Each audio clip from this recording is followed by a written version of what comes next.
We are taking a look at Clemson's 2024 recruiting class, which ranks number 11 in the rankings and number 2 in the ACC. The gem of the class, of course, is Sammy Brown, the highest rated linebacker in 24/7 sports history. Now Brian Dohn joins me now with a deeper look at Clemson's class. Brian, Sammy Brown, he's a member of our Freaks list. He's a Max Preps All-American, and he's been a fan of Clemson and Dabo Swinney from the start. So what kind of talent is Clemson getting with him?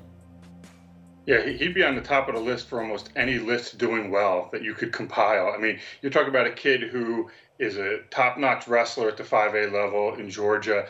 Kid runs a 10.7 in the 100, long jump 23.3. Oh, by the way, he also ran for 2,300 yards. He caught the ball out of the backfield for another 200 yards. Just a sensational athlete who can play, I don't think he's a straight edge guy coming off, but he can play he can play middle linebacker, physical. His athleticism just pops you on tape whenever you watch it. Now, one of the things I really like is, these high expectations for a kid like this, and I understand why, but he does have some guys ahead of him that he's going to be able to learn from. Barrett Carter's coming back. He made 12 starts, 62 tackles. Wade Woodaz also made some starts last season. He's coming back. And this is a guy in Sammy who he'll hit you in the hole. He shows he has the speed to run to the sideline. And physically, he's already there to where you need to at least compete at the college level. But I also think because of Clemson's linebacker situation, it's going to allow him to take the natural progression to getting time on the playing field. By the time mid-October, November rolls around, I think you're going to see a lot of him on the field. The next two highest rated prospects in this class are both wide receivers, TJ Moore and Bryant Wesco. A note on Moore, he jumped 81 spots in our final top 247 rankings to number 21 in the country, earning his 5th star. Hank, what are the Tigers getting in these two wide receivers? Yeah, I think, first of all, they're getting much needed talent. I mean, Clemson has, I think, 10 guys on scholarship in the receiver room, but they don't have anybody kind of as dynamic as either TJ Moore or Bryant Wesco. And I look at Moore, and he's long, he's athletic, he can run, adjust to the ball, great. And then you turn around and you say, okay, what more can he do? And you just know that he understands how to set up defensive backs. He doesn't mind catching a ball in traffic. He's a really good route runner. So I like those aspects of it. And then you look at a kid like Wesco, who, he high jump 6'2", which is, I'm a tall guy. He could basically high jump me, which is impressive, I think, a 22-foot long jump.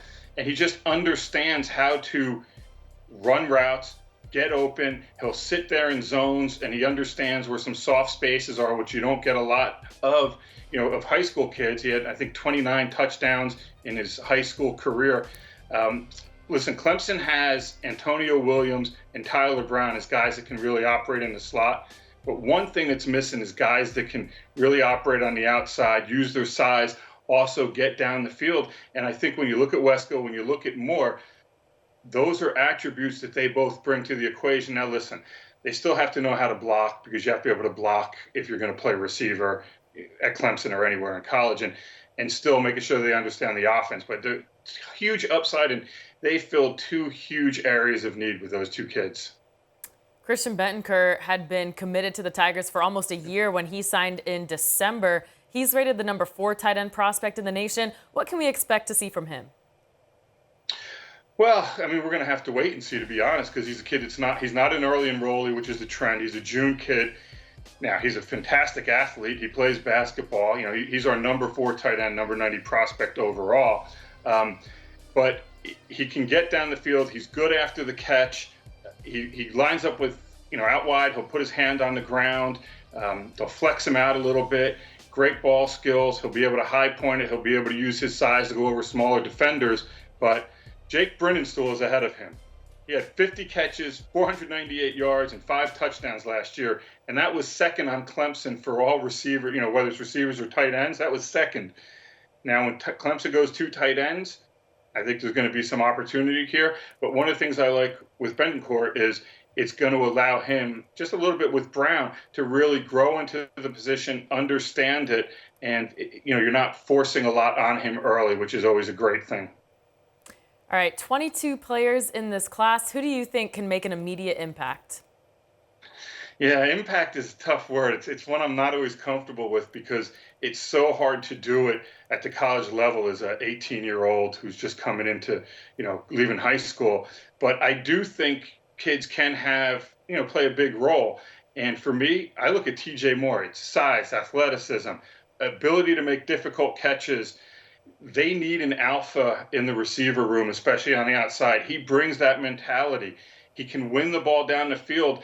And for me, one of the things I love about him, and you see it when you watch a lot of his tape, is it doesn't matter if it's single coverage, double coverage, if there's three guys around him with safety help and everything. When the quarterback throws the ball up, you get the sense he's going to figure out a way to catch it.